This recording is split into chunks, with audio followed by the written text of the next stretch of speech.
오늘 처음으로 제가 좀 앉아서 하네요. 우리 선생님들 개인 멘토링 하다 보니까 앉아서 했는데 오늘 항상 제가 좀 서서 하거든요. 서서 이렇게 줌을 하는데 지금은 앉아서 합니다. 그래서 목소리가 조금 약해질 수 있으니까 그래도 또 이해를 해 주시고요. 네. 네. 노트 준비하시고 항상 말씀드린 것처럼 노트 필기하고 사진 찍고 하는 게 예, 내 거일 수밖에 없는 다른 거는 다 남 거더라고요. 내가 적어야만이 내게 되고,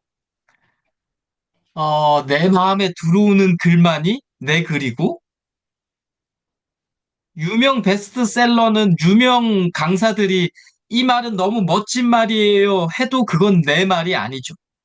결국은 내 마음에 들어오는 것만 내 거예요. 이게 정말 그 우리가 책을 함부로까지는 아니지만 책을 추천해도 별로 소용없다는 얘기도 이런 얘기죠. 왜냐하면 각자의 관점이나 각자의 가치관이나 각자가 중히 여기는 게 다 틀리기 때문에 나는 이게 너무 좋아라고 아무리 이야기를 해도 그 상대방은 물론 저를 너무 신뢰하시는 분이면 아, 저건 너무 좋대 하면서 억지로라도 받아들일 수도 있겠지만 그래도 결국은 내게 안 되더라. 결국 내 거는 내가 내 마음에 들어와야 되는 아무리 멋진 말도 제 마음에는 들어왔지만 상대방에는 안 들어가면 그건 제게 아니다라는 거는 제가 한 몇 년 동안 읽고 쓰고 사유하면서 느낀 거기 때문에 항상 노트 하십시오. 네, 노트 하셔서 노트를 쭉 다 하는 거 아니라고 말씀드렸죠. 필사도 그렇고 내 마음에 들어오는 거 그것만 내 거다라는 거. 네. 자, 오늘 5주차죠. 5주차. 1, 2, 3, 4주차까지, 지난주까지 저희가 서문, 목차, 주제, 소재, 이런 내용을 했죠. 그래서 이제 한 달 남았는데 조금 더 서로들 박차를 가해 주시고, 우리가 9주차 정도에 투구를 할 거다라고 지금 생각하고 지금 계신 거잖아요. 그래서 뭐 간단한 샘플 출간 기획서 형식도 보내드렸으니까 그거 다 지우고 우리 선생님들만의 제목이나 이런 내용들을 조금 집어넣는 작업을 조금 조금씩 하고 계셔야 9주차에 네, 투고를 할 수 있겠죠. 네. 뭐 지난주에 했었던 내용 짧게 보면 목차는 네, 독자들이 체면에 걸리게 하는 것. 뭐 책 제목도 마찬가지고 서문도 마찬가지고 목차도 마찬가지죠. 야, 이 책 보니까 나한테 도움 되겠네. 나를 위한 책이네. 내 인생 좀 달라지겠는데 이 책 보면 하면서 우리가 투고하는 기획 출간을 하기 위해서는 출판사 편집자들이 이야 이 양반 그거 좋다 연락 한번 해봐야 되겠다 하는 느낌이 오면 좋겠죠. 네. 그래서 목차는 내가 지금 하고 내가 쓰려고 하는 소재 주제에서 독자들이 뭐가 궁금할까? 이게 핵심이죠. 그리고 내가 하고 싶은 말은 또 뭘까? 이게 핵심이죠. 이 두 가지를 쭉 나래비 세워서 리스트업 한 게 목차인 거죠. 그걸 좀 더, 뭐, 일장은 뭐, 이렇게 조금 형식을 갖춰놓은. 그 형식은 뭐, 그냥 약간의 장난인 거잖아요. 결국은 쭉 나래비 세워서 40개 만드는, 50개 만드는 게 핵심인 거니까. 그래서 뭐, 어떤 글이 없는 상태에서 목차를 짤 때는 요렇게 다른 책을 참고하면서 나는 요거 한번 해봐야 되겠다. 요거 한번 해봐야겠다. 뭐, 요런 것도 지난주에 좀 말씀을 드렸고. 네, 오늘은 5주차. 네, 빠르게 진행을 하겠습니다. 뭐, 본문 쓰기를 저희가 안 한 게 아니죠. 2주차에도 본문은 주장, 이유, 사례, 뭐, 결론, 실천법 이렇게 들어간다라는 것.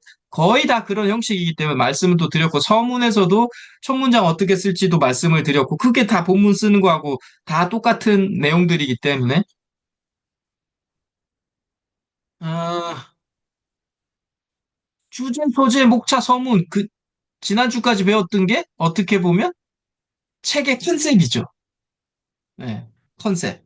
어떤 책을 쓸 거야라는. 네. 내 책은 이런 책이야라는 게 지난주까지 배웠던 컨셉이죠. 퀴즈입니다, 이건. 책 제목의 목적, 부제의 목적, 표지 사진의 목적, 뒷표지의 목적, 책 가격의 목적은 뭘까요? 약간 책 제목을 왜 책 제목의 목적이 목표가 뭐고, 부제의 목표가 뭐고, 표지 사진의 목표가 뭐고, 뒷표지 이런 거의 목표가 뭐고, 가격의 목적은 뭘까요? 채팅창에 적어 주셔도 되고, 말씀해 주셔도 되고,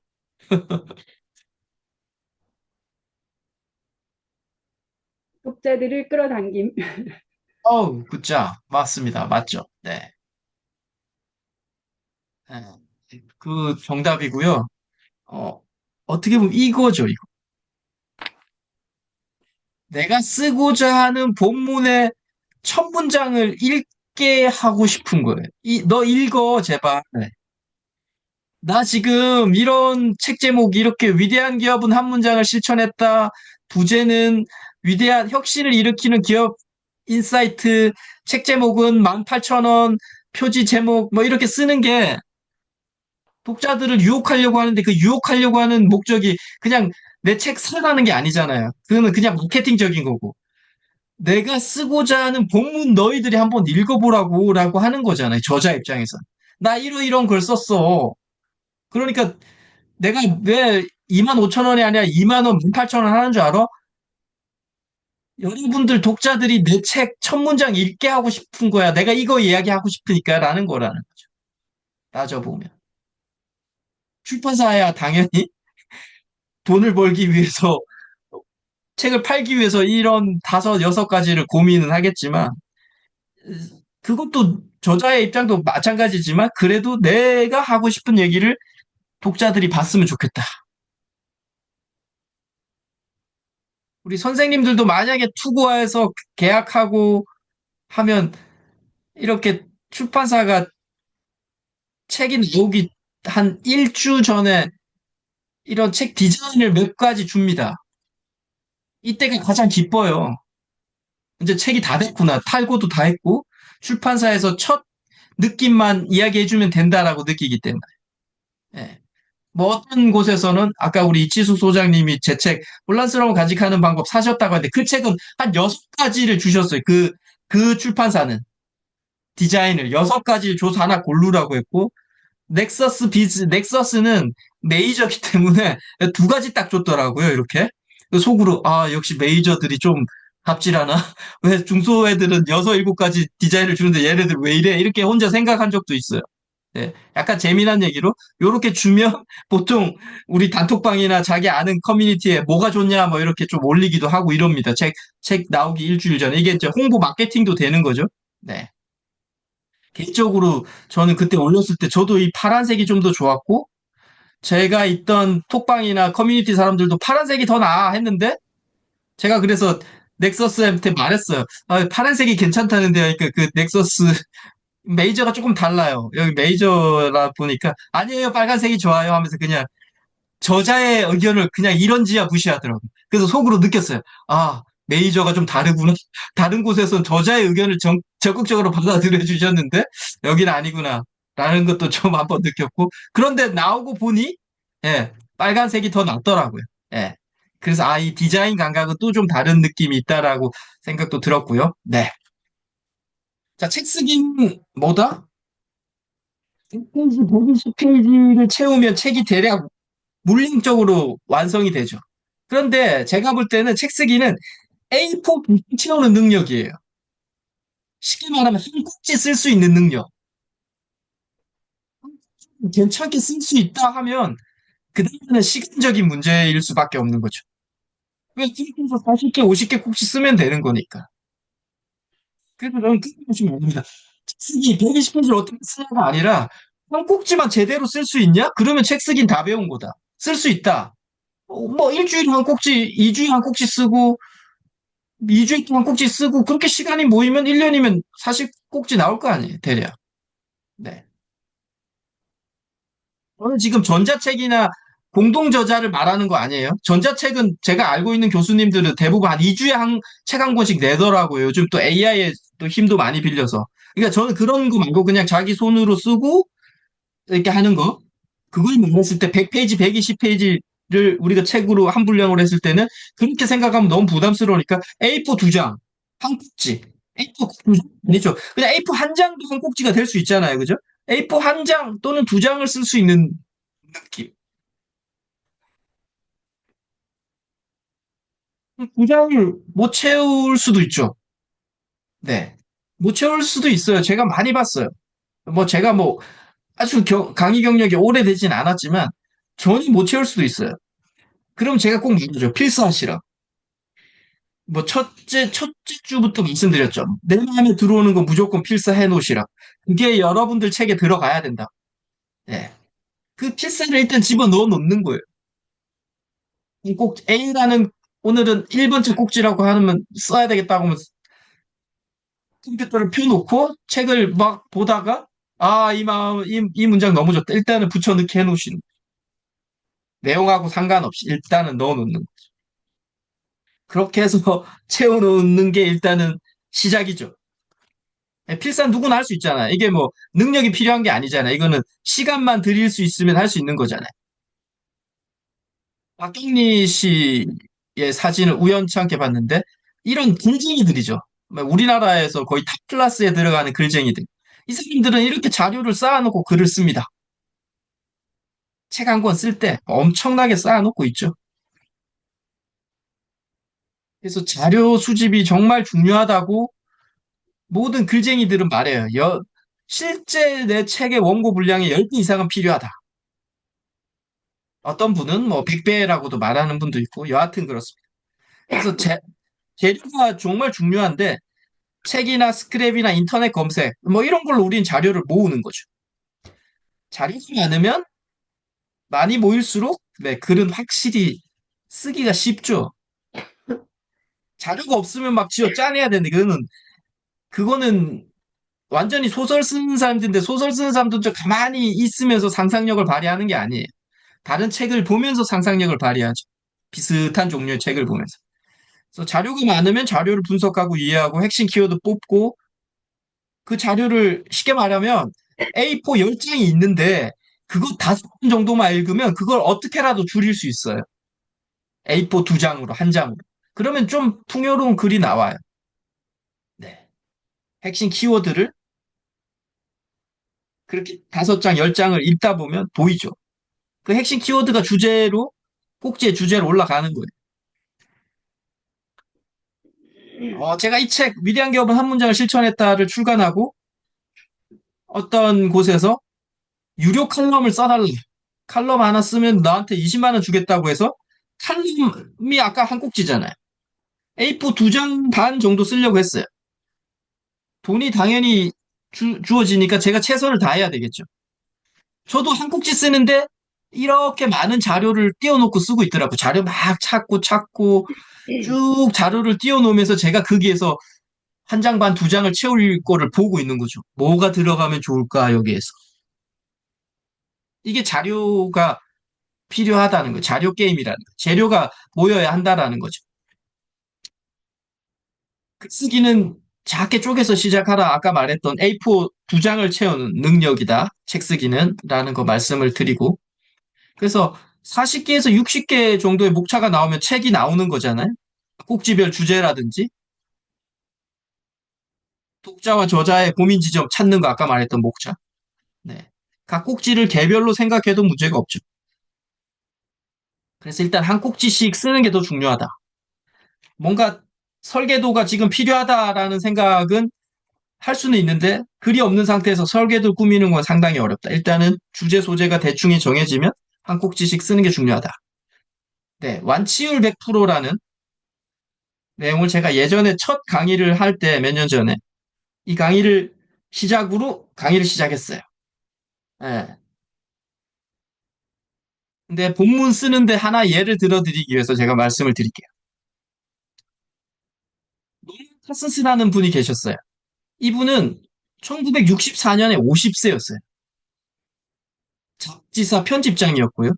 아내와 네 딸이 있는 아주 평범한 그냥 직장인이셨어요. 근데 이분이 어느 날 강직성 척수염에 걸렸어요. 이거는 뼈 사이 염증이 생기는 병이랍니다. 몸이 좀 시멘트처럼 굳는 병. 당시에 완치율 0.2%래. 그러니까 거의 돌아가시는 거죠. 지금도 완치율이 그렇게 높지 않다고 들었습니다. 근데 이분이 1년 뒤에 완치 판정을 받아요. 어? 거의 돌아가셔야 되는데 왜 완치 판정을 받지? 1년 동안 무슨 일이 있었냐면, 적이고 부정적이고 이런 TV 시청을 일절 금지합니다. 자기가. 희망적이고 재밌고 이런 코미디 프로 등만 시청을 해요. 그리고 완치가 된 후에 이분이 하버드 의대를 갑니다. 나는 죽을 병인데 왜 내 병이 완치가 됐니? 너희들이 세계에서 가장 똑똑한 애들이니까 이 완치 이유를 알려줘라고.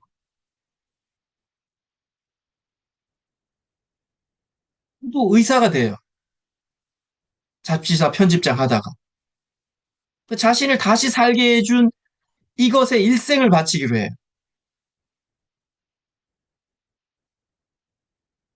파스스를 완치시킨 건 뭘까요?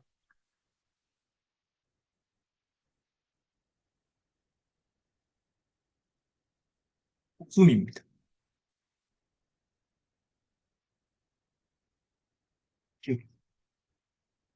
초보 1년 동안 이분이 어떤 일이 있었냐면 자포자기 상태잖아요. 돌아가실 게 너무 명확관야한 상태이기 때문에. 그런데 이런 문장을 발견했어요. 부정적 정서는 신체에 나쁜 영향을 미치고 긍정적 정서는 살균 작용을 한다. 뼈가 염증이 생기니까 살균 작용하면 이게 없어지지 않을까라는 거의 자포자기 상태에서 이 문장을 실천했던 거예요. 제만 본 거예요, 1년 동안. 열심히 웃고 열심히 박장대소했던 거예요. 주변에서 부정적인 이야기를 하지 말라고 부탁합니다, 가족들한테. 박장대소 하다 보니까 오그라들었던 손가락이 툭 펴지더래요. 가족들이 너무 기뻐서 막 울었대요. 죽을 사람이 손가락이 펴졌으니. 노무원이 그랬대요. 울지 마. 웃어야 손가락 더 잘 펴진다. 가족들이 다 같이 웃으니까 손가락이 더 잘 펴졌대요. 하버드 의대는 놀라운 사실을 발견합니다. 지금은 이 웃음에 대한 이야기가 너무 많고 너무 많은 강사들도 많아요. 제 수업을 들었던 분들 중에서도 거의 한 30년 웃음 강의를 하고 계셨던 분들도 많이 봤어요. 제가 한 5년 동안 강의를 하면서. 근데 그 당시만 해도 웃음에 대한 이런 과학적인 설명이 없었어요. 근데 이런 얘기를 했다라는 거예요. 하버드 의대는. 한 번 크게 웃을 때마다 막혔던 혈관이 뚫렸다. 암 잡는 NK세포가 한 3배 이상 강해진다. 인터페론 감마라는 호르몬이 웃을 때 분비가 되는데 이게 최고의 관절염 치료약이다. 그리고 웃을 때 몰핀 있죠.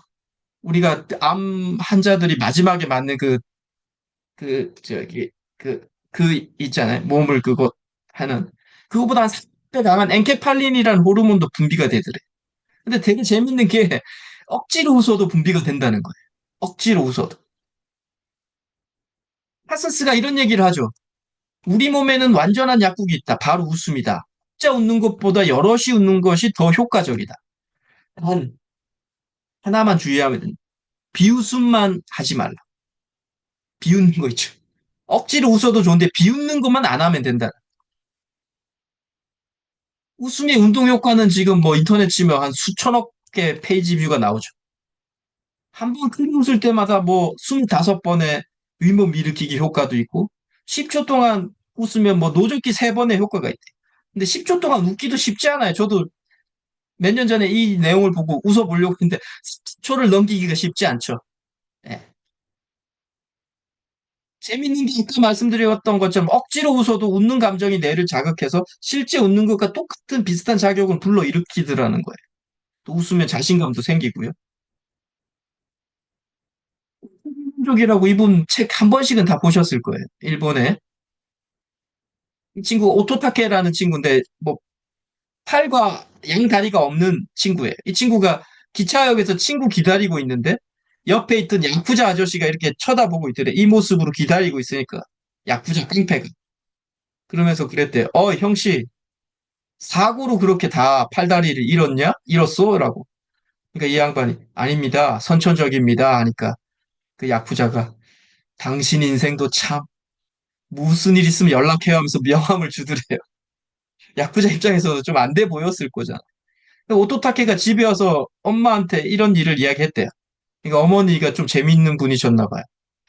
너도 참 그건 당연한 거야.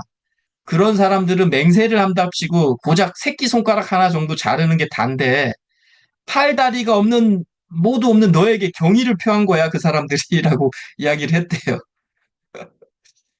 그러면서 이런 얘기 나오죠. 어떠한 때에도 웃어버리면 비장함이 꼬리를 말고 도망가 버린다.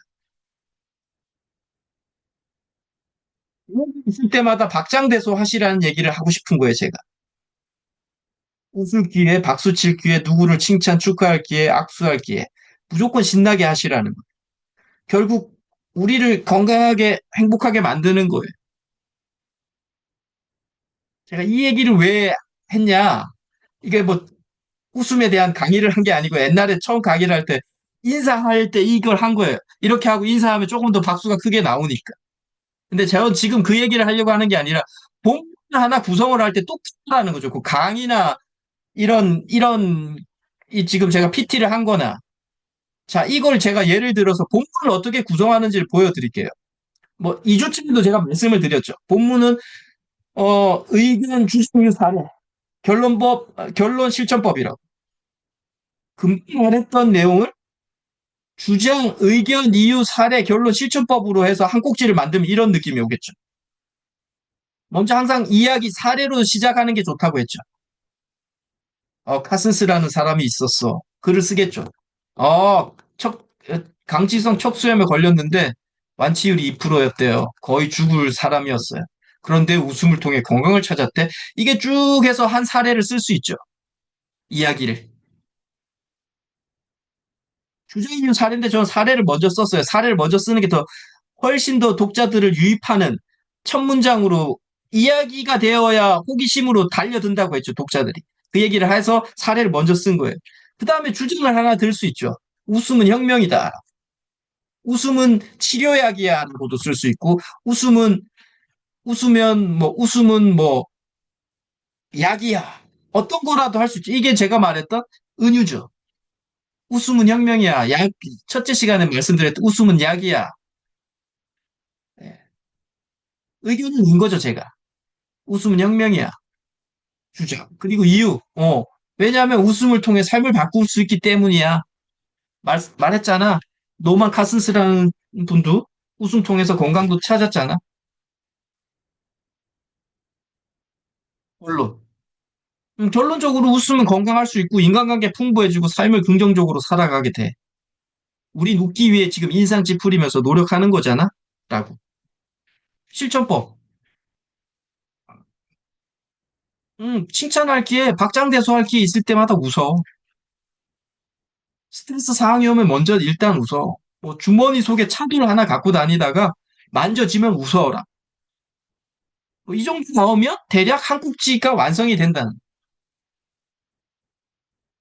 느낌이 조금 뭐 오시겠죠. 물론 어렵습니다. 아직 어렵지만 이 사례를 하나를 가지고 우리가 강의를 하든 뭘 하든 그 사례 결국은 사례 하나가 두고 내가 이 청중들한테 독자들한테 하고 싶은 얘기 내 의견은 이거야. 웃음은 혁명이야. 그리고 어떻게 실천해야 돼? 요렇게 박수 칠 때 열심히 웃고 주머니에 차돌 같은 거 가지고 다니면서 한번 웃어봐라. 이렇게 구성이 된다는 거죠. 한국지 두 번째 시간에도 말씀드린 것처럼 이 사례를 넣어보는 거예요. 카슨스는 이러이러한 있었고 뭐 편집장이었고 드드드드드드드 사례 사회적인 증거. 그래서 뭐 약간 뭐 아까 말했 웃음은 이러이러한 걸로 되게 유용한 어떤 뭐 웃음에 관련된 명언들이 있을 수 있잖아요. 좀 집어넣고. 그리고 뭐 또 사례를 좀 많으면 많을수록 재밌으니까 사례를 또 있으면, 또 뭐 어떤 사례를 집어넣고. 아니면 책에서 본 아까 오토타케 이야기도 좀 집어넣을 수 있겠죠. 이 친구가 이렇게 완전히 했는데 어머님이 되게 어떤 상황이라도 웃어버리면 비장함이 꼬리를 감춘다더라. 이런 문장을 좀 첨가할 수 있잖아요. 그리고 내 의견. 의견 아까 말했던. 그래서 우승은 혁명이야, 라고. 의견. 그리고 실천 방법은, 시도 때도 없이 웃어. 차도 같은 거 가져다니면서 항상 웃어봐라. 박장대소할 기회 있으면 어떻게라도 크게 웃어봐라. 이러면 또 두준이라고 하면 대략 좀 채울 수 있다는, 그러면 한 꼭지가 나온다라는, 본문, 우리가 말했던 그 어렵다는 본문 한 꼭지를 쓸 수 있다라는. 여기서 핵심 뭐다? 지금 이렇게 뭐 여러 가지 있으니까 막, 막 이상할 수 있지만 핵심은 사례고요. 의견인 거예요. 사례고 의견인 거예요. 지금 우리 선생님들 본문 쓰셨잖아요. 이번 주에 본문 쓰신 분도 있잖아요. 대부분 사례가 있었잖아요. 그리고 제가 의견도 좀 달아드렸잖아요. 네. 그래서 나중에 좀 추가하거나 퇴고할 때 사회적인 증거라든지 뭐 이런 어떤 명언이라든지 현자들이 했던 얘기를 좀 더 그 내용에 좀 걸맞게 집어넣으면 조금 더 풍요로워진다는. 네. 제가 오늘 말을 조금 많이 해서 머리가 조금 아프긴 합니다. 네, 이해를 해주시고. 그냥 제가 또 예를 하나 들어드릴게요. 어, 제가 지금 계속 쓰고 있는 칼럼을 하나를 갖고 왔어요. 사례뉴스라는 인터넷 신문의 칼럼을 뭐 매달 하나씩 쓰고 있는데, 똑같이 저도 쓰고 있죠. 우리 선생님들이 글 한 편 쓸 때도, 저도 한 칼럼 쓸 때도 똑같습니다. 자, 대표가 명심해야 할 것들이라는, 대표가 되면 명심해야, CEO가 되거나 창업을 하거나 뭐 강사도 대표잖아요. 명심해야 할 것들. 의견을 먼저 하나 내놨죠. 달리고 있는데 힘이 들지 않다면 아마도 내리막길을 가고 있는 거다. 지금 힘들지 않으면 내리막길을 가고 있는 거, 제대로 가고 있지 않다라는 의견을 제가 낸 거죠. 그리고 사례를 든 거죠. 한 10번 말해야 어떤 대표님들에 대한 사례죠. 창업 4년째인 대표는 한숨을 내쉰다. 현금이 잘 돌지 않아 속이 타고 있는데 속도 모르고 연봉 인상을 요구하는 직원도 있다. 그래도 포커페이스를 유지한다. 그러다 혼자 있을 때 미친놈처럼 웃는다고 한다. 주변 대표들을 보면 멘탈이 강해 보이는데 나는 예민하고 대담하지 못하고 멘탈이 약한 것 같다고. 창업을 하면 안 되는 사람 같다고. 그런데 회사 직원들은 우리 대표님 강하고 카리스마 있어요라고 말한단다. 또 사례를 하나 더 넣었죠. 네. 오프가 안 돼요. 창업한 지 1년 된 대표에게 어려운 점이 뭐냐고 물었을 때 답이다. 잠을 푹 자고 싶은데 늦은 밤이나 새벽에 할 일과 아이디어가 막 떠올라 잠을 자지 못한다는 것이다. 처음에는 직원들에게 즉시 보냈는데 이상한 대표라는 소리를 듣지 않으려고 지금은 폰에 메모만 한다고. 사례 넣었죠? 또 사례입니다. 7년째 대표는 이렇게 하소연한다. 하루 정도면 끝날 일인데 일주일이 지나도 결과 보고가 없을 때 참 답답하다. 한 소리 할까 고민하지만 급하지 않으면 분위기만 깰까봐 나빠질까봐 참는다. 또 몇 달 전에 분석과 검토를 통해 이미 타당성 없음으로 결론난 일을 직원이 뭔가 대단한 것처럼 보고한다. 혹시 자신이 생각하지 못했던 뭔가 있을 수도 있다는 기대감으로 경청한다. 하지만 여지없이 기대는 빗나간다. 이처럼 말하기는 좀 애매하고 그렇다고 참으려고 하니 답답하다는 것이다. 이것도 사례인 거죠. 대표가 되면 깨닫는 것, 소제목 하나 넣으면서 제가 이렇게 썼네. 개인적 생각, 주제는 아니지만 내 생각이 들어간 거죠. 자신이 지시한 일이 잘 실행되지 않았다는 것, 자신이 화를 잘 내는 성격이라는 것, 또 화를 잘 참는 사람이라는 것, 짜증이 많은 사람이라는 것, 속이 좁은 사람이라는 것, 의심이 많은 사람이라는 것, 또한 아부도 좋아하는 사람이라는 것, 기분이 아침, 저녁으로 수시로 변하는 사람이라는 것을 대표가 되면 깨닫는다. 네. 또 대기업 오너들 얘기 또 쭉 제가 좀 의견을 좀 넣고, 그리고 또 개인적인 사례를 또 집어넣죠. 우리 대표는 정말 새가슴이야 하는 어떤 또 들었던 사례를 또 집어넣죠. 그리고 내 의견 또 하나 넣죠. 대표는 새가슴이다. 아니, 새가슴이 될 수밖에 없다. 그리고 국세청 자료 폐업자 수를 또 인터넷 신문에서 찾아서 또 넣었죠. 하루에 2,200명이 폐업한다. 그렇게 폐업하면 일반 직, 일반 직장인들은 직장만 잃지만 대표들은 다 잃는다. 뭐 이런 거. 회사의 숨통이 끊어질 때 대표도 숨 쉴 수 없다. 이런 외로움을 잘 견디느냐, 뭐 또 영화에서 본, 욕도산에서 본 이야기 인용한 거죠. 그리고 또 책을 인용했죠.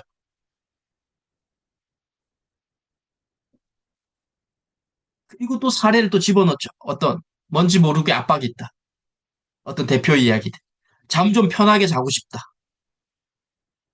그러면서 제 의견 하나 냈죠. 마지막 결론처럼. 달리고 있는데 힘이 들지 않다면 아마도 내리막길을 가고 있다. 밤 12시 20분. 뭐 이거는 그냥 사족이죠. 지금도 스마트폰으로 자기 회사 서비스를 접속해 이리저리 보고 있을 고객의 반응을 살피고 있을 대표님들. 길을 아는 것과 길을 가는 건 다르다. 어디에 닿을지도 모르지만 길을 걷고 있는 대표들에게 박수를 보낸다. 뭐 이러면서 칼럼 하나를 끝내는 거예요. 자, 제가 이거를 써서 예, 선생님들께 말씀드렸던 것처럼 계속 사례를 위주로 집어넣고 있는 거죠. 사례, 사례, 사례, 사례. 그리고 뭐 의견 있으면 의견 좀 듣고. 네. 새 책, 플러스로 가져가는 방법. 이게 2016년인가 17년도에 써가지고 좀 창피하긴 한데 그냥 창피하지만 창피한 걸 보여드리는 게 선생님들이 더 도움이 되겠죠. 그냥 지금 잘 쓴 글보다는 칭찬 1. 그냥 본문이 이렇게 썼습니다. 보세요. 기습 공격도 방어해야 되자. 저는 첫 문장만 엄청 고민했던 사람인 것 같아요. 지금도 그렇지만. 이것도 글 다 쓰고 엄청 고민했어요. 기습 공격도 방어해야 한다? 이런 문장을 내가 첫 문장으로 올릴 글을 엄청 고민했어요. 1월 두꺼운 외투 안으로 차디찬 바람이 들어온다. 외투 속으로 얼굴을 더 깊게 파묻는다. 날씨는 흐릿하고 우중충하다. 태양이 보이지 않는다. 날씨가 꼭 현재 내 모습 같다. 유럽의 우중충하고 흐릿한 날씨가 많은 철학자를 배출했다는 이야기를 들은 적 있다. 흐릿함은 마음을 울적하게 한다. 삶의 방향을 다시 설정하라고 떠민다. 식사 후 천천히 걸으면서 손바닥으로 배꼽 주위의 아랫배를 부드럽게 원을 그리며 만진다. 그럼 소화가 잘 된다. 새로운 이물질을 넘겨 우리 몸에 동화시키는 것이 소화다. 소화는 격렬한 전투다. 성공하면 몸에 이롭고 실패하면 몸은 축난다. 격렬한 전투를 위해 일하고 있는 위나 장을 사랑하는 행위가 부드럽게 만져주는 행위다. 이때 당시에 제가 되게 동의보감을 막 많이 읽고 있었어요. 그러니까 동의보감에 나오는 얘기예요. 이게 지금 식사하고 배 문질러 주라는. 태양이 없는 것을 아쉬워하며 아주 천천히 배를 문지르며 식불 어슬렁거리며 걷고 있었다. 도서관 식당 앞을. 또 오전이 지나갔구나. 소형 인조잔디 구장에서 아이들이 축구를 하고 있다. 어릴 때 축구하던 모습도 생각났다. 시간이라는 단어 말고 다른 말로 시간을 표현할 수 있을까? 상황, 지구가 한 바퀴 도는 것이 떠올랐다. 시간은 가는 게 아니라 우리에게 다른 상황을 보게 하는 것이 아닐까? 한 바퀴 돌면 또 다른 상황을 본다. 그리고 사라진다. 번개보다 빠른 시간이 무섭다. 똑같, 가끔씩 똑같은 질문이 떠오른다. 내가 이렇게 시간을 보내도 되나? 정말 많이 했던 질문이 지금도 그렇지만 아무것도 할 수 없는 백수의 입장에서 엄청난 스피드로 시간은 지나간다. 과정이, 오늘이, 현재가 이 찰나적 순간이 괜찮아야 한다. 참고 견디는 시간은 내 인생에서 존재하지 않는 시간이다라는 문구가 떠올랐다. 어디서 본 문장인지는 생각나지 않는다. 어디서 본 거 제가 하나 집어넣었죠. 참고 견디는 거는 네 시간이 아니야라는. 한 아주머니가 식당 앞을 지나면서 나에게 기습 공격을 하며 지나갔다. 이런저런 생각을 하며 공격에 방어할 준비가 되어 있지 않았던 나에게 한마디 했다. 인상이 참 좋네요. 하면서 내 얼굴을 본다. 목소리는 명료하지 않았고 키도 크지 않았다. 그리고 슬쩍 미소 지으며 추운지 패딩에 모자를 쓴다. 하지만 그 짧은 순간에도 감사 인사를 해야 한다는 생각이 떠올라, 아, 예, 감사합니다. 정말 얼떨결에 대답했다. 그 인사와 동시에 아주머니와 나는 벌써 4미터 이상 벌어졌다. 멀어져 있는 아주머니를 조용히 관찰했다. 가끔 거리를 걷다 보면 인상이 좋다며 말을 거는 사람들이 있다. 도를 믿으세요라고 말을 건다. 혹시 그런 사람이 아닐까? 또 아주머니는 자신과 마주치는 모든 사람들에게 인사치레로 인상이 좋네요라고 말을 하는 게 아닐까도 궁금했다. 걸어가는 아주머니 앞으로 몇 명이 있었지만 그녀는 형식적인 인사치레도 하지 않았다. 그녀가 눈에서 사라질 때까지 뒷모습을 바라보았다. 날씨처럼 기분도 우중충했는데 살짝 맑아졌다. 그녀는 무언가를 얻기 위해 한 말은 아니었다. 화장실로 곧장 갔다. 얼굴을 관찰했다. 이 정도면 괜찮은 인상이구나. 빨리 글로 옮겨야겠다. 지금 이 글을 쓰고 있다. 자기가 나를 기분 좋게 만들었다. 다운되어 있던 마음을 밀어내고 이렇게 글까지 쓰게 한다. 기분을 좋게 하는 말은 반대급부를 바라지 않아야 한다. 무심하게 진솔해야 한다. 억지로 자신과 상대방의 마음을 폭풍처럼 흔들려고 하지 않아야 한다. 또 형식이나 예의를 표하기 위한 과도한 칭찬도 주의해야 한다. 느낌만큼만 진솔하게, 과잉은 절대 금지다. 인간은 예민하다, 금방 알아챈다. 물론 과잉 칭찬도 고마울 때가 있다. 상대방이 나를 위해 최선을 다해주면 고맙다. 하지만 더 기쁜 것은 과잉하지 말고 진솔하게 말하는 것이다. 네. 제가 잘 쓴 글이라고 해서 이 내용을 갖고 온 게 아니고요. 그냥 에세이를 제가 2019번째 책이니까 허탈하게 썼죠. 되게 단문들로 막 구성되어 있죠. 지금도 봐도 그죠? 그냥 그때 당시에 내가 썼던 내용들 도서관에서 백수로 지내면서 읽었던 책을 인용하고 쭉쭉쭉 쓰다가 결국 어떤 아주머니가 인상 좋네요라는 이야기로 했는데 결국은 제가 하고 싶은 얘기는 이걸로 갔죠. 칭찬은 과하지도 않고 진솔하게 말해야 되라. 이 말로 끝낸 거예요. 칭찬은 과하지 말고 진솔하게 하는 거야, 알아. 사실을 쭉 썼죠. 책도 참고하고 넣었고, 이런 느낌. 의견 하나 마심. 네. 이거는 뭐, 최근에 나온 책이고, 주장 이유, 의견 이유 4대 결론 실천법까지는 아니고, 요 내용의 근거에서 완전 표준 스탠드로 해서 쓴 책이에요. 지금 뭐, 이치숙 소장님 이 책을 보셨으니까 좀 아시겠지만, 자, 하나만 갖고 와 볼게요.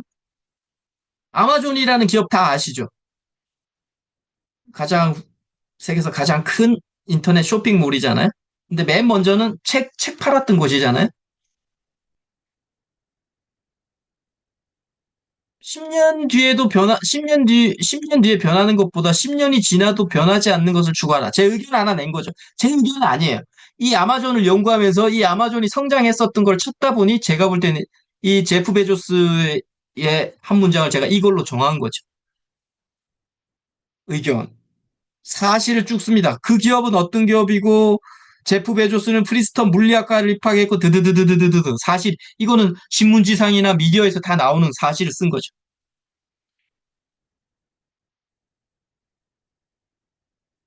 의견한 사실도 잠깐 언급했죠. 10년이 지나도 변하지 않는 것을 추구하라.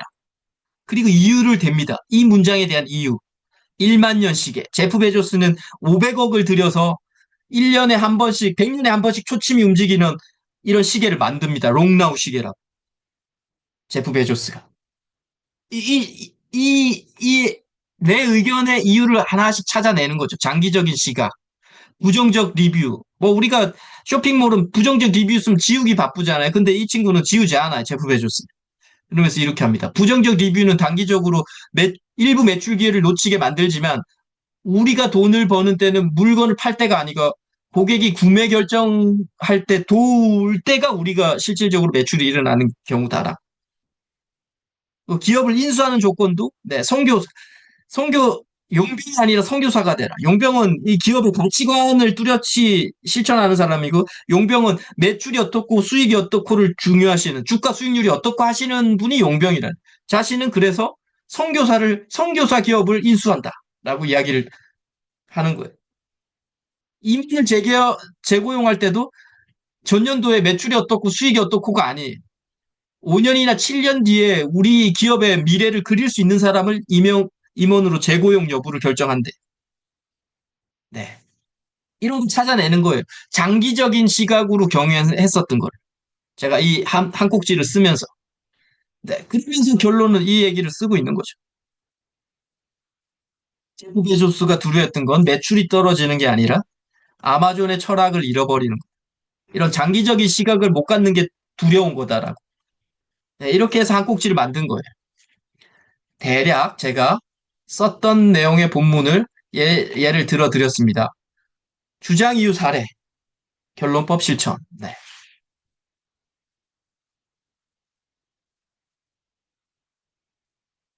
1분만 조금 쉴게요. 아, 제가 오늘 멘토링도 하고 이러면서 지금, 네. 뭐, 말씀하셔도 돼요. 질문하시면 좀 저거 편안하게 좀 답변해.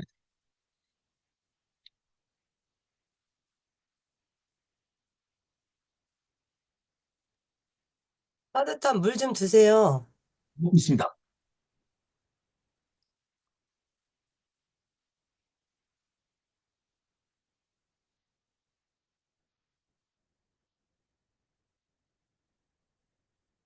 중요한 거는 사례, 사실. 네. 계속 1주차부터 말씀을 드리고 있죠.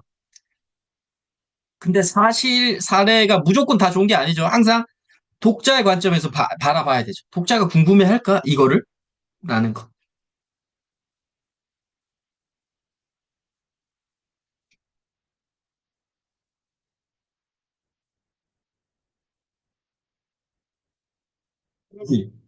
자, 시작하겠습니다. 글, 영화, 드라마에서 사람들을 매혹하는 건 뭘까요?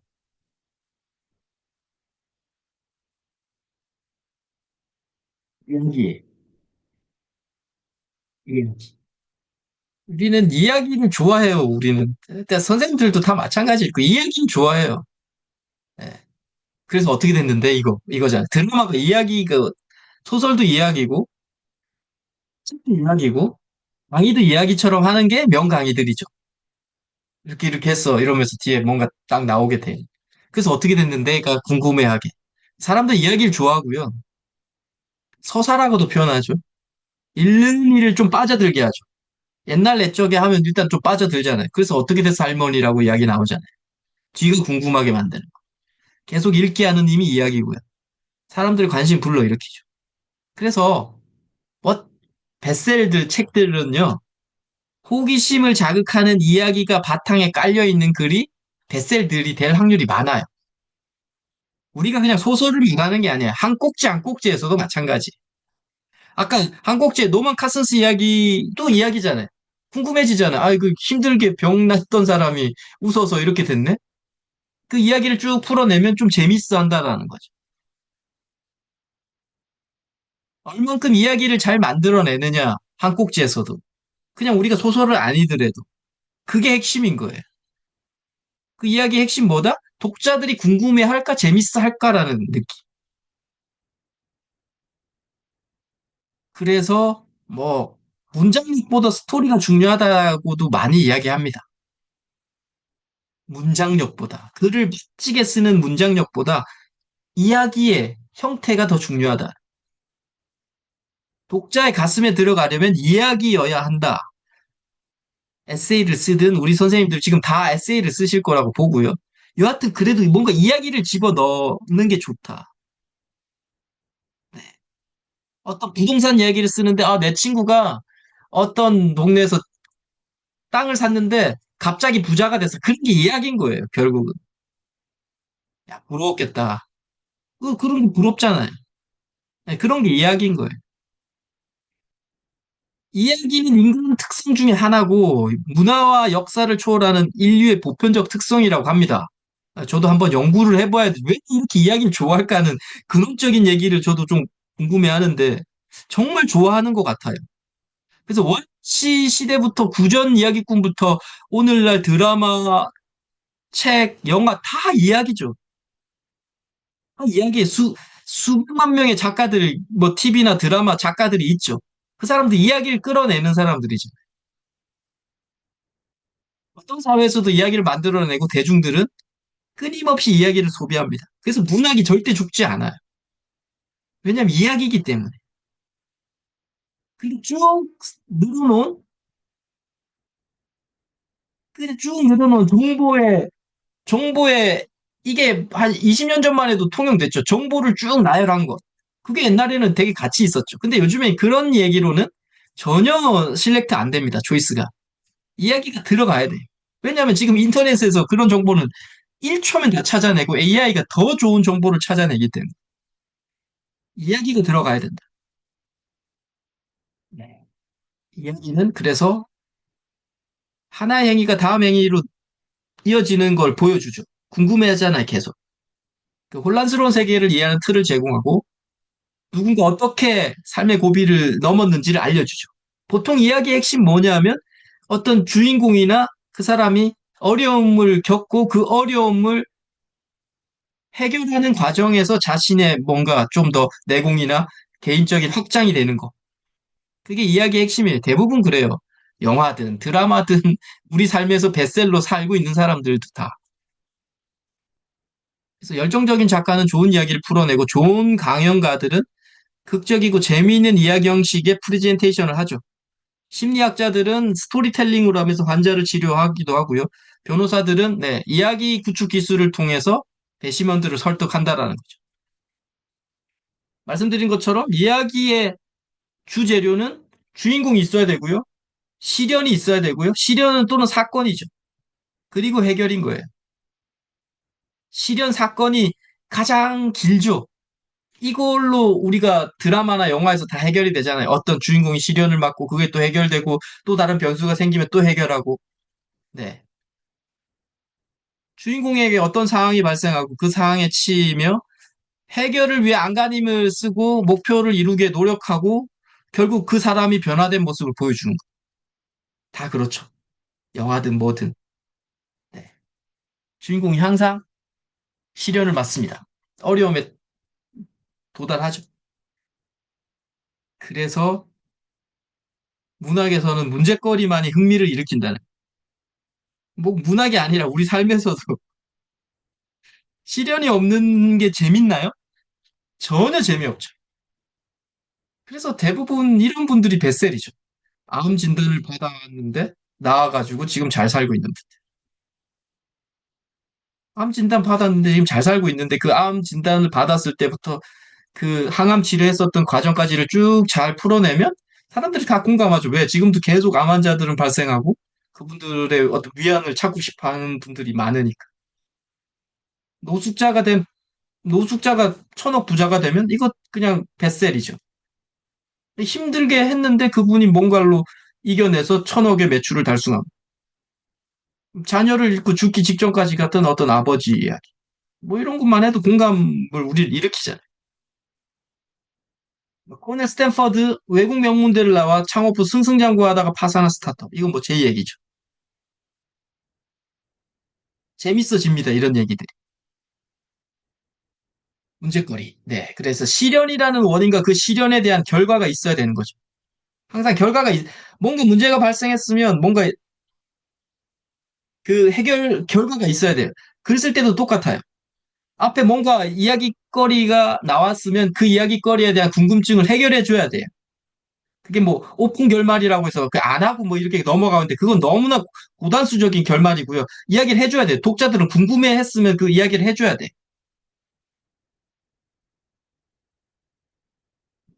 시련은 어떻게 해결되나? 시련의 해결법은 뭐냐면 보통 시련으로 자신이 바뀌거나 자신에게 시련을 안겨주는 세상을 바꿈으로써 끝나죠. 주인공들이. 내가 어떤 엄청난 시련을 당했고 암에 걸렸는데 그 암을 잘 이겨냈거나 아니면 이 부조리한 사회가 있었는데 그 부조리한 세상을 주인공이 바꿈으로써 끝난다는 해결이 이르면 독자 관객은 교훈을 얻죠. 대부분.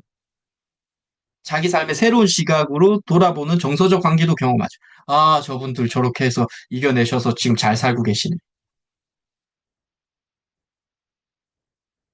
음. 우리는 타인의 절망과 그것을 극복하는 과정에서 삶의 위안과 해답을 찾는다고 이야기하죠. 우리 스스로도 되게 지금 절망하고 그 극복하는 스토리가 힘겹잖아요. 지금 다 힘드시잖아요. 안 힘든 사람은 없잖아요. 근데 우리가 우리 이야기를 막 오픈할 수 없지만 옆에 있는 오픈되어 있는 어떤 이야기를 통해서 아, 저분도 저렇게 살고 있는데 나는 더 열심히 살아야지 한다는 거죠. 그래서 험악한 경험을 하셨던 분들은 저는 책을 쓰라고 하는 거예요. 왜? 그게 삶을, 옆에 있는 삶의 사람들에게 공감과 위안을 주기 때문에. 네. 그래서 강렬한 이야기에 절묘한 장면이 표현이 되면 성공할 확률이 높아요. 강렬한 이야기. 아까 말했던 엄청난 고통 속에서 빠져나왔거나 엄청난 그 불편함에서 빠져나왔. 근데 어떤 글로서는 되게 절묘한 장면들이 이렇게 조금 묘사가 집어넣어지면 호기심이 극대화되기 때문에 예, 베셀이 될 확률이 높죠. 음, 그래서 지금 문학적인 어떤 감성을 일부러 막 자아내게 할 수도 없지만 우리 선생님들도 스스로들 다 실사례가 있을 거예요. 그래서 가장 강력한 이야기는 실제 사례라는 거예요. 선생님들이 겪었던 거. 실화. 이거 실화야라는 얘기를 까는 순간에 사람들은 일단 독자들은 빨려 들어올 준비를 합니다. 실화래. 이게 꾸며낸 이야기야라고 하면 그렇지 뭐 그럴 수 있는데 실화래라고 합니다. 그래서 실화는 독자를 끝까지 붙잡아두는 그 효력이 있고요. 당연히 2%좀 부족할 수 있어요. 뭔가 꾸며낸 이야기보다. 그런데 힘이 훨씬 세다는 거예요. 그래서 소설가들이 소설 쓸 때 가끔씩 트릭으로도 사용합니다. 실질 사례가 아닌데 실질 이야기다라고 하면서 처음을 끄집어내요. 왜? 독자들을 빨아들이기 위해서죠. 이게 다 있으시잖아요, 지금. 엄청난 일 다들 겪으셨단 말이에요. 지금 뭐 다 있으실 거라고. 그 실화를 바탕으로 한 꼭지 한 꼭지 채우는 것도 조금 모자라도 충분하다. 네, 이야기는 항상 발단하고 드드드드드드드 아까 말했던 사건 해결을 쭉 가다가 절정을 맞이하다가 대단원을 맞이하는 거죠. 가장 긴 게 요거죠. 플롯 전환들 이런 일 겪고 저런 일 겪고 저런 일 겪고 저런 일 겪고 하는 것.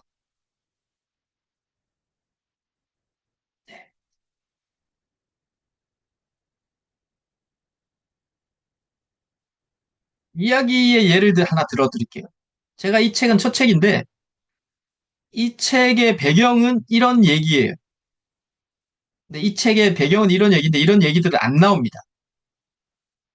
잠깐만 말씀드리면 이런 거예요.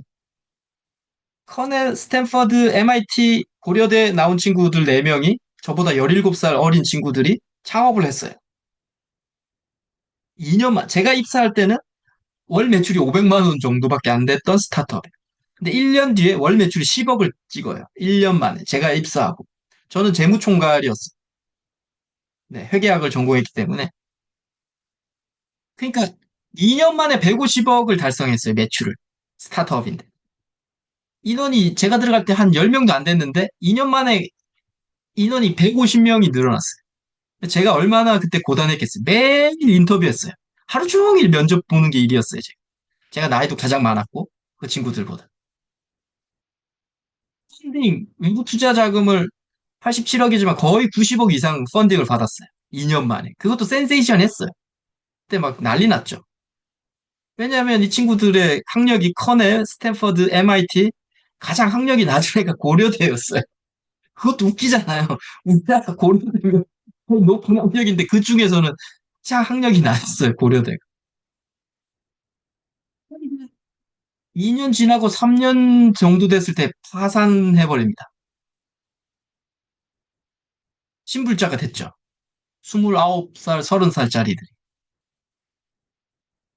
부모님 마음은 어떻겠어요? 그 부모님들도 저는 다 알거든요. 그 부모님들이 저를 많이 찾아왔어요. 나이가 가장 많았고, 그러니까 잘 부탁한다. 이 친구들 아직 어리다고 하면서 정강민 부장께서 좀 잘 이끌어 줘라고 하면서. 근데 그 정말 커넬, 스탠퍼드, MIT 정말 서울대 애들보다 훨씬 머리 좋아요. 제가 많이 느꼈어요. 서울대 애들 공부 같이 똑같이 개발을 했는데 얘가 기억이 나요. 자기 코넬 나온 친구인데 서울대 자기 친구를 해서 인턴으로 저한테 이력서를 주더라고요. 저 본부장님 요거 이 친구 좀 뽑아서 써야 되겠대. 자기 서울대 친구래요. 그러니까 근데 똑같이 일을 하거든요. 그 대표나 코넬 나온 대표나 서울대나. 그런데 아니 저도 서울대 많이 겪어봤지만 서울대 진짜 똑똑하거든요. 근데 이 코넬에 비하면 3분의 1도 안 돼, 역량이. 스피드나 이런 게. 그래서 제가 느꼈어요. 아, 이게 학교 들어갈 때는 서울대 애들이 공부를 더 잘했을지도 모르겠지만, 이게 나오고 보니 진짜 얘네들이 더 잘하네. 정말 애들이 똑똑한 애라는 거 많이 느꼈어요. 저 진심으로. 와, 왜 외국 대학 나와야 된다는지 내 이제 좀 알겠다. 다 그렇진 않아요. 스탠퍼드 애들은 좀 또 걔는 좀 무능하더라고요. 뭐 다 공통적으로 다 똑똑한 건 아니들. 자, 근데 왜 망했을까? 이렇게 잘 나가고 애들도 훤칠하게 잘생겼어요. 그래서 미디어들이 엄청 좋아했어요. 그 당시에. 제가 인터뷰 거절하는 게 제 일이었어요. 신문 기자들 매일 연락하고 인터뷰하죠. 근데 제가 이제 바쁘다 바쁘다. 그게 제 일이었어요. 인터뷰하고 사람들 뽑는 일, 삼성전자 경력자 뽑는 일. 근데 망했어요. 2년 반 만에. 신불자 됐어요. 아직도 아마 힘들게 사실 수도 있어요. 그 좋은 대학 나오고. 흥미롭죠. 우리 선생님들은 왜 이렇게 파산했다고 느끼세요? 이 친구들이? 음소거 풀고 말씀하셔도 돼요.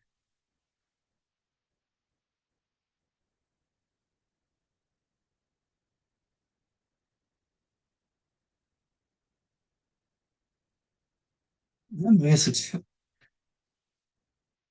나가졌잖아요. 똑똑함도 가지고, 외부 투자 자금도 받고, 이런 게 이야기 힘인 거예요. 궁금하지잖아요. 뒤가. 왜 망했는지가. 예. 다음에 제가 한번 우리 반에서만 간단하게 제가 미니 특강 한번 하겠습니다. 이 얘기. 왜냐하면 이게 되게 이야기가 길어요. 예. 그래서 이게 이야기 힘인 거예요. 지금 빵 들어오셨을 거예요. 아, 진짜 왜 망했지? 저 다 가져 있는 애들인데? 이게 흥미로운 이야기죠. 현장감 넘치는 에피소드가 있는 거예요. 제가 실제 겪었던 일이니까. 그러니까 사람들은 무심결에 이야기 결말을 궁금해합니다. 그게 드라마 작가들이 하는 일이잖아요. 그래서 다 끊잖아요. 내일 보라고.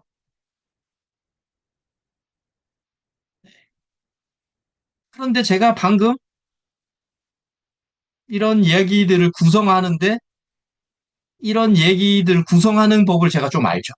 스탠퍼드 나오고 애들은 정말 키도 크고 잘생기고 이 구성이 안 되면 흥미를 못 끌어냅니다. 똑같은 이런 사실이 있더라도. 그래서 어떤 걸 해야 되느냐? 초고를 다 쓰고 나서 독자의 시각으로 계속 보라는 거. 어떻게 해야 흥미를 일으킬까? 네. 그게 이제 메타인지죠. 외부에서 바라보는 시각으로 나를 쳐다보는 거. 네.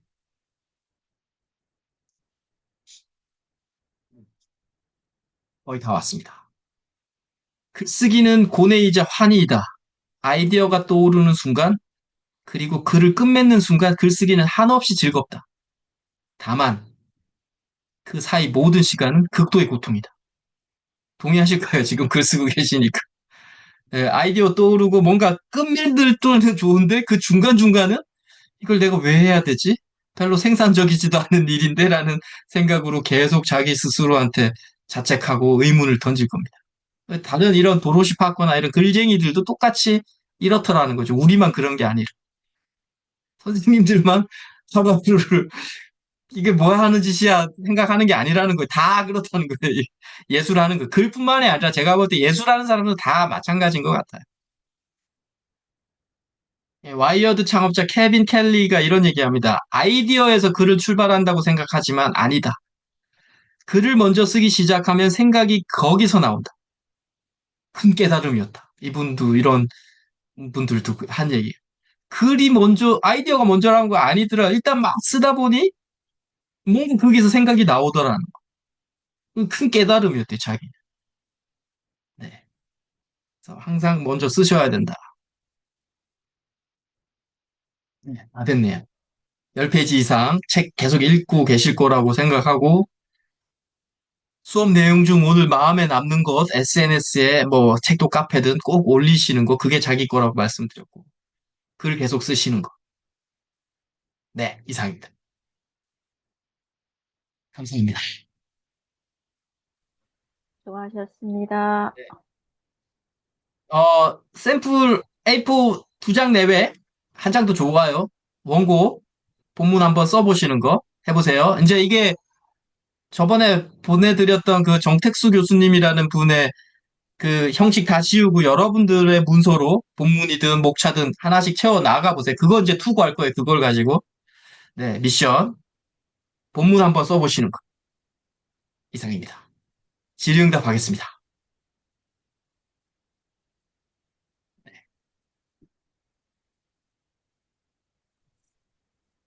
질문 마음껏 해주십시오. 질문이든 하고 싶은 얘기든. 네. 우리로는 다 이게 다 쓸 것 같은데, 아, 이게 금방 쓸 것 같은데 이게 안 되는데, 다른 일을 자꾸 생각을 해서 그런가요? 아니고요. 원래 그래요. 이순자 선생님만의 그런 게 아니고 원래 제가 그 특강 때 잠깐 말씀드렸죠. 제가 강의하면 강의뽕이 생긴다. 정강민 작가 강의 듣는 순간엔 금방 다 할 것 같은데 딱, 딱 강의 끝나고 자리에 앉으면 딱 그냥 딱 그 멈춰버린다고. 네. 그게 그러니까 와 마찬가지. 그럴 때는 제가 뭘 하라 그랬어요? 필사하시라고 하는 일사. 책 보다가 내 마음에 들어오는 거. 글 옮겨놓는 거. 내 원고에. 네. 다 그렇습니다. 이순자 선생님만 그런 게 아니에요. 저도 마찬가지고요. 여기 분들 다 마찬가지일 거라고 확신합니다. 잘하시는데 나만 이러는 것 같아서. 아니에요. 지금 잘하고 계십니다. 지금 너무 잘하고 계십니다. 또 질문해 주십시오. 지금 뭔가 소리가 좀 옆에 뭐 라디오를 틀어놓으셨는지 들리는데 좀 네. 윤세련 선생님 뭐 질문이나 의견이나 뭐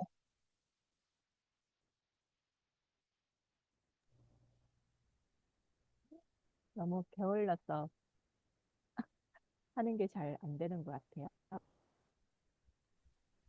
조금만 크게 말씀해 주세요. 잘 안 들려요. 아, 생각은 많은데 행동이 게을러서 잘 되지가 않는 것 같아요. 늘 생각만 하고 행동으로 옮기지 못하는 부분들이 많은 것 같아요. 지금도, 오늘도 이제 미팅을 잡아놨는데 지금 일정이 또 제가 꼬이다 보니까 시간이 제대로 못 맞춰서 전화 통화만 잠깐 하고 끝냈는데 글 쓰는 것도 늘 머릿속에는 항상 써야지 생각은 하고 있어요. 근데 이게 막상 노트북에 앉아서 글을 쓴다는 게 쉽지가 않더라고요. 그리고 이제 메모를 하라고 하는데 이게 메모도 그때그때 찔끔찔끔 내가 나름대로 하긴 하는데 이게 정리가 안 돼요. 나중에 이게 취합을 해서 뭔가 해야 되는데 중구난방으로 적다 보니까 정리도 안 되고 글도 안 되고 이걸 어떻게 정리해야 되나 생각도 굉장히 많이 들거든요.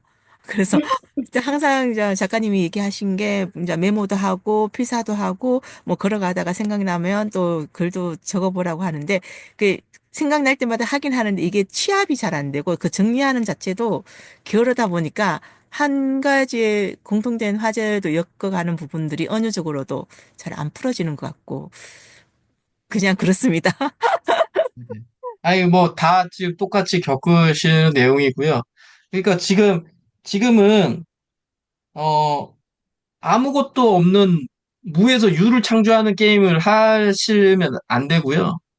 윤세련 선생님이 그동안에 썼었던 전자책 있으시면 그 책의 한 꼭지를 보고 뭘 더 추가하면 좋을지 제가 네. 뭐 말씀드렸던 어떤 이야기로 조금 더 부드럽게 시작하면 좋을지 어떤 첫 문장으로 넣으면 좋지 그 전자책에 있는 그 꼭지를 기준으로 생각하셔야죠. 뭔가 아무것도 없는 데서 내가 뭔가 끌어내겠다 하는 거는 너무 힘든 일이고 그거는 뭐 무에서 유를 창조하는 거는 어떤 사람들도 힘든 거고 기존에 있었던 전자책의 두 번째 꼭지를 보시면 그 두 번째 꼭지에서, 이건 전자책인데, 이번에는 뭔가 조금 정각민 작가가 말했던 조금 뭐 약간 라이트한 느낌으로 그냥 친구한테 말하는 듯한 이야기로 시작해봐야지. 뭐 그런 식으로 그 내용을 조금씩 생각해 보시면 조금 더 편하지 않을까요? 네. 전체를 다 지금 뭐 새로운 꼭지를 쓰겠다면 좀 뭐 당연히 좀 힘들 수 있죠. 근데 그렇게 하시지 마시고 있는 거를 활용하자. 네, 알겠습니다. 네네. 네. 또 질문이나 하시고 싶은 얘기 있으시면. 제가 질문 드려보겠습니다. 네, 수업 잘 들어서 감사드립니다. 네. 이게 한 주마다 이렇게 갑자기 책을 쓰고 싶다는 마음은 있었는데, 갑자기 책을 쓴다고 이렇게 불쑥 들어와서, 네, 일주 지나고 또 지나고 이러면서, 음, 서문 써야 되는데 아직 서문도 못 썼고 주제도 흔들리고 있고 네. 그리고 목차도 써야 되고 본문도 써야 되고 그러면 또 한 주가 또 지나가고 그래서 이 어떻게 방향을 흔들리지 않게 잘 할 수 있을까? 네. 도와주십시오. 네네. 저도 기억이 나네요. 처음에 어떤 수업을 제가 들었을 때 지금 똑같이 우리 이 소장님처럼 그때 오프라인으로 수업을 들었는데 수업을 듣고 지하철역으로 걸어가는데 야, 이거 뭐 하려고 이 돈을 내고 내가 이 수업을 들었지? 제가 지금 받는 가격은 잽도 안 되는 가격이었어요. 근데 돈도 없었지만 그래도 뭔가 삶을 좀 변화시켜 봐야 되겠다고 해서 제가 좀 거금을 투자했었는데 그러면서 지하철역으로 걸어가는 게 수업 끝나고 그런데 아무것도 못하고 있는 거죠. 그게 8주인가 그랬었는데. 돈만 낭비하는 애? 이거 완전히 내 인생 이게 뭐야? 이렇게 큰 돈만 낭비하는 게 뭐지? 막 엄청난 자책을 많이 했어요. 소장님 방금 말씀하신 것처럼. 목차도 못 정해, 뭐, 글도 뭐, 지금에 비하면 뭐, 완전 허당이었으니까. 근데 그랬었던 것 같아요. 어떻게라도 그래도 투고해야지. 핵심 그거였어요. 이렇게 비싼 돈을 줬는데 투고는 해야지. 어떻게라도 그 느낌으로 그냥 삐질삐질 했던 것 같아요. 근데 되게 그때 참 참담했던 것 같아요. 그 소장님의 마음 충분히 이해하고요. 되게 참담했어요. 그냥 지하철 타고 가는데도. 진짜 돈 낭비만 했다라는 생각. 근데 그 생각이 안 드는 거는 이상한 거예요. 다 들 거예요. 지금 여기 계신 분도 그렇고, 다 똑같이 들고, 그 순간, 그래서 저는 그런 얘기 합니다. 그래서 혼란스러운 간직하라는 얘기도 그런 얘기였어요. 그 혼란스럽잖아요, 지금. 그 간직하셔야 돼. 떨쳐내려고 하면 안 돼. 그 혼란을 없애려고 유튜브 보시면 안 된다고. 마음 편하잖아, 유튜브 보면. 근데 그러시면 안 된다. 그냥 내 마음 안에 간직하셔야 돼. 해결해줘라, 잠재워 시간 하면서. 뭐 되게 그래서 제가 볼 때 예능 하시는 분들이나 예술 하시는 분들이 성격이 그냥 평온한 사람들이 없어요. 뭔가를 창조하는 게 그만큼 어려운 거예요, 그래서 좀 우리가 TV에서나 보는 뭐 어떤 미디어에서 보는 예술가들이 약간 좀 개빡한 거 있잖아요. 저 요즘에 충분히 이해해요. 왜냐하면 워낙 이게 그냥 직장인처럼 그냥 딱 있는 틀에서 뭔가를 간단간단하게 하는 게 아니라 뭔가를 계속 뭔가를 만들어야 하기 때문에 근데 그 만들고 창조는 결국은 뭔가 파괴되어야 되거든요. 내 어떤 고정관념도 파괴해야 되고 그러다 보니까 힘든 거예요, 제 스스로들이. 그러니까 힘든 거예요. 그러니까 막 개팍해지는 거예요. 옆 사람한테 짜증내고 막 이해해요, 지금은. 이게 좋은 직업은 아니에요. 사회적으로는 개인적으로 좋은데 근데 간직하십시오, 저희 소장님. 딸은 네, 작가님, 저희 딸은 엄마가 네. 지금 글 열심히 배우고 있어. 그래서 오늘 아침에 하나 썼어. 이러고 하니까 시작이 반이라고 했으니까 엄마가 시작했으니까 이미 반은 한 거야. 이렇게 용기를 줬습니다. 네, 네, 맞습니다. 절대 포기하지 않으실 것 같고, 소장님은. 예, 그러면 해결이 됩니다. 네. 감사합니다. 그런데 너무 원하시면 그, 해결이 돼요, 다. 대부분 근데 포기할 확률이 많죠. 여기서는 안 하실 거라고 판단하는데, 냉정하게 여행하시면요, 한두 분 남겨놓고 다들 좀 그만하시더라고요. 그만큼 그래서 이게 어려운 일이에요. 그래서 제가 중간에 그러니까 동기부여를 가져야 한다는 게 뭐 전자책이나 이런 것도 내시라고 하는 게 그런 얘기인 거예요. 동기부여를 스스로들 좀 하셔야 되니까. 네. 네. 또 다른 질문이나 있으시면, 네. 채팅에 또 뭔가 누가 써주셨네. 쉬네요? 오늘 피곤하신데 쉬세요? 쉬세요? 아니, 저 그렇게 피곤하지 않아요. 네, 쉬시라고, 웃겨놨네요. 아, 피곤하지 않습니다. 괜찮습니다. 제가 피곤하네요, 저. 아, 새벽에 갔다가 지금 막 들어와고, 피곤하시죠? 너무 피곤하네. 내일은 진짜 한 꼭지 써야 되겠어요. 하루 종일 붙어서. 일주일에 한 꼭지씩 쓰겠다 생각하시면 돼요. 마음 편안하게 조금 여유 있게. 네. 일주일에 한 꼭지 쓰겠다 생각하시면 좀 낫죠. 올해는 서박사님 진짜, 한마디 안 하셨는데 뭐,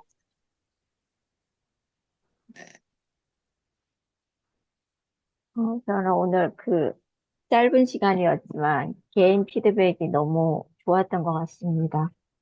네, 그리고 음, 지금 선생님들 글을 쓰시면서 본인들이 경험담을 얘기하는데 다 그런 것 같아요. 일을 하면서 이제 글을 쓴다는 건 정말 어, 너무너무 어려운 것이고요. 그, 일단은 엉덩이에 힘을 주고 이렇게 정말 하루에 긴 시간을, 장시간을 앉아서 여기에만 집중해도 하루 종일 썼는데도 그게 좋은 글이 아니라서 다 이제 버려야 될 때도 있고, 뭐, 옛날에 누가 뭐, 초고는 뭐, 쓰레기다, 뭐, 그렇게도 얘기하시고 하는데, 저도 왜 그런지 점점, 불과 작년까지만 해도 제가 안 그랬던 것 같은데, 계속 멍 때리고 있고, 컴퓨터를 이렇게 쳐다보면서도 가기 싫은 거예요, 컴퓨터 앞에. 그런데 어떻게 글을 쓰겠어요? 근데, 지난주에 제가 얼마나 한심했으면은 그랬을까라는 생각이 들 정도로 한 번씩 이렇게 작가님이 전화까지 하셔가지고 되게 이렇게 옆에서 채찍질 해주는 분이 있다는 게 그것도 큰 도움이 되는 것 같아요.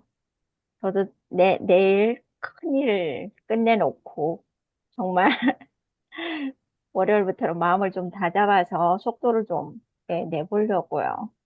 네. 네, 화이팅. 이상입니다. 네. 화이팅 하시고요. 네. 당연히 뭐 어려운 일이고, 지난주에 말씀드린 것처럼 어려우니까 같이 있는 거지.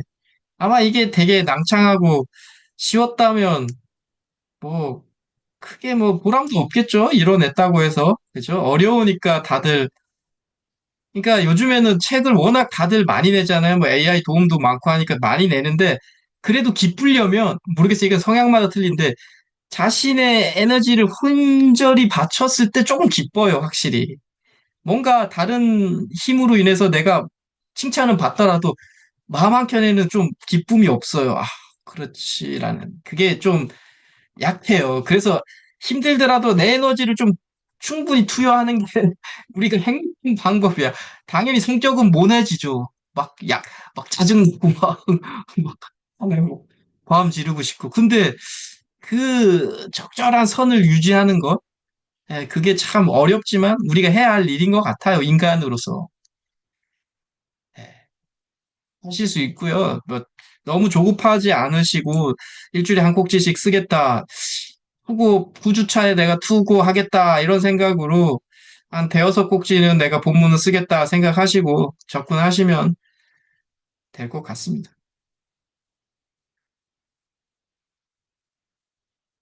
또 뭐 하고 싶은 얘기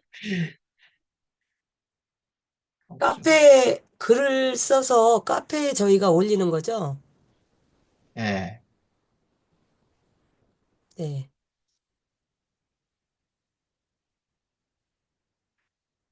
오늘도 너무 좋은 강의 해주셔서 감사합니다. 저 피드백 오늘 피곤하시니까 가능해요. 지금 뭐 크게 그거 할 건 없어요. 네, 그렇게 힘들지 않습니다. 괜찮습니다. 15분 이야기하는 건 그렇게 어려운 건 아닙니다. 이 기쁨을 꼭 맞이하시길 바래요. 요 첫 화면에 이 책 첫 표지를 뭘로 해드릴까요? 출판사가 이 문자가 날라올 때가 가장 기쁜 건 계약할 때가 가장 기쁘고요. 투고했는데 계약을 해서 뭐 선입금을 주는 것도 있고 안 주는 것도 있지만 여하튼 계약을 하면 내 돈으로 책을 내는 건 아니니까 너무 그때가 가장 기쁘고요. 맛을 근데 보고 그때부터 이제 지옥이 옵니다. 솔직하게 말씀드릴게요. 이제 4주차가 지났으니까. 어떤 지옥이 오는 줄 아세요? 두 가지가 있는데요. 저 말고요. 강의를 해서 계약하신 분들이 아직도 책을 못 내고 있는 분이 있어요. 3, 4년이 지났는데. 이게 무슨 얘기냐면, 출간기획서를 그 당시에는 제가, 출간기획서를 할 때 그 당시엔 제가 좀 많이 고쳐드렸어요. 출간기획서를. 그러니까 계약이 좀 많이 됐어요. 출간기획서는 샘플이 들어간다고 했잖아요. 본문도 샘플이 들어가고. 뭐 다는 아니었지만 그래도 좀 많이 됐어요. 그래서 계약을 해서 50만 원 받았다고 해서 저한테 막 쇠고기 5만 원짜리도 선물해 주시고 하셨어요. 그 수강자들이. 너무 기뻐서. 자기가 50만 원 받은 게 너무 기쁘잖아요. 그냥 그것만으로. 아, 근데 그 이후에 본문을 못 쓰는 거예요. 아이고야. 출판사가 그랬다는 거예요. 약간 울면서 그런 분도 계셨는데, 샘플 원고는 멋지는데, 당신이 풀 원고를 갖고 왔는데 6개월 뒤에, 그 샘플 원고의 맛이 안 난다는 거예요. 처음에 투고했을 때 느낌이. 그래서 제가 그때 이후로 많이 안 고쳐드려요. 별로 도움이 안 되는 거죠. 음, 예. 조금 많이 그때는 제가 데코레이션 해드려서, 초반이니까 에너지도 있고 하니까 막 좀 해드렸어요.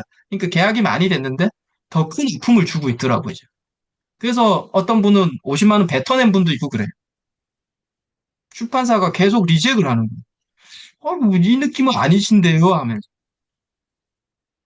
샘플 원고 하실 때처럼 좀 이런 뭐 그분 표현을 그때 뭐 되게 발랄한 느낌이 안 난다 뭐 이런 거를 하셨어. 그래서 아 너무 많이 고쳐드리는 것은 그때만 해도 좋았다고 생각했는데 결코 그것도 좋은 건 아니다라는 생각도 그때 좀 많이 했어요. 그래서 혼자 힘으로 해결하셔야 돼. 그 방법이 없어. 어쩔 수 없이. 전자책이나 그냥 이런 그 공동 저자로 하실 때는 별로 문제가 없는데 그냥 혼자 단독 저자로 투고해서 완전 지금 프로에 우리 최절정의 프로에 지금 우리 과정을 하고 있는 거잖아요. 우리가 지금 이 과정 자체가 자비 출판도 될 수 있지만 지금 현재 우리 목표는 기획 출간으로 해서 투고해서 출판사가 나한테 계약하자고 하고자 하는 그 지금 수업을 하고 있는 거기 때문에 당연히 가장 높은 고단이 단위죠. 네. 그런 생각을 하시면 조금 더 마음이 편하죠. 네. 그리고 계약하고 중간중간에, 근데 그렇게 1년 보내시잖아요? 출판사에서 드랍하고, 좀 약간 빌기도 하더라고요. 다시 한번 써볼게요 하면서. 근데 그렇게 해서 계약하신 분, 책 내신 분은 푹 성장하죠. 완전히 이제 성장하게 돼버려요. 처음에 리젝 맞고, 이게 샘플하고 다른데요? 다시 해볼게요 하면서. 계약을 파기하기에는 너무 자기가 싫으니까, 다시 한번 그렇게 해서 2년 만에 막 쓰신 분도 있어요. 그러니까 스스로가 말해요. 저한테 전화 와서. 정말 많이 성장했다. 그러니까 그렇게 압박을 주니까 돈 50만 원은 중요한 게 아니잖아요. 그러니까 돌려드리면 되는데 그게 문제가 아니라 그 압박감을 이겨내고 나니까 훨씬 성장하더라. 그리고 나서 이제 다 그게 탈고가 되면 이제 이 장면이 나오거든요. 책의 첫 화면은 뭘로 할까요? 인쇄는 막 여섯 일곱 개 막 주고 세네 개 줍니다. 이때 이제 고를 때 아마 우리 선생님들 미칠 거예요. 기분 좋아가지고. 와, 미치겠다 할 거예요. 자랑이거든요. 이게 커뮤니티에다 올리는 것도 자랑이거든요. 뭐 하는 것도 나름대로 정해져 있지만 이게 나 이 책이 일주일 뒤에 나와 이 자랑이란 말이에요. 근데 이게 너무 기뻐 이때. 왜 일주일 뒤면 이제 책이 나오니까.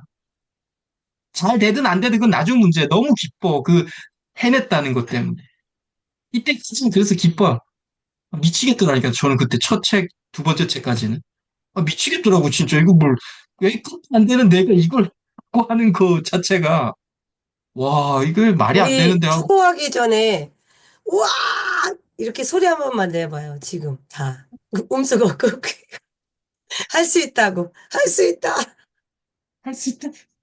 할 수 있다 반드시 한다 반드시 한다 반드시. 해. 반드시 네. 반드시 반드시 우리 합동으로 아 네. 좋습니다. 하실 얘기 있으신가요? 감사합니다. 네. 그러시면 오늘 수업 여기서 마치고요. 네. 일단 미션을 충실히 한번 해보겠다. 한 꼭지 잘 써보겠다. 그 느낌으로 다음 주에 또 한번 뵙겠습니다. 감사합니다. 감사합니다. 네, 수고 네. 감사합니다. 네. 많으셨습니다. 수고하셨습니다. 나가시면 되고요. 이순자 선생님만 남으시고 나가시면 되고. 수고하십시오.